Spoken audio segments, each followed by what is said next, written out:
In many instances, I think you'll find the emergency service worker, when they reach out, they're quite unsure about the process.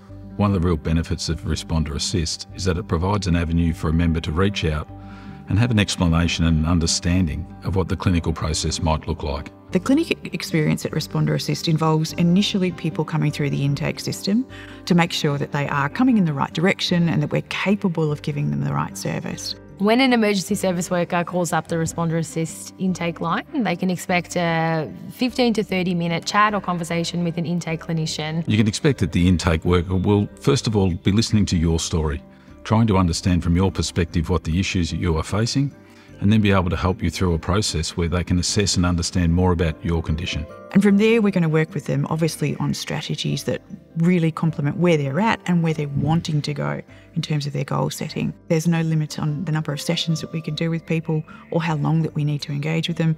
We will do what is needed to be done. So in terms of clinical services, what we're trying to do is to make sure that emergency workers have access to evidence-based assessment and treatment. The clinicians, the intake people, the whole team, we have had quite an extensive involvement with emergency services personnel over the years, so we get what people have been exposed to. From a member's perspective, sometimes it's really hard to be honest and open about what you've experienced, and we tend to hold back a little bit in those initial conversations. I know that sometimes there can be some concerns around confidentiality or potential impacts, on career. We're a safe space to explore that. We are not reporting back to anyone, obviously, and those conversations can be had freely, knowing that we have the cultural competency to be able to understand that additional layer of potential frustration that might have occurred for the member. You can be assured that through this process it is independent and confidential.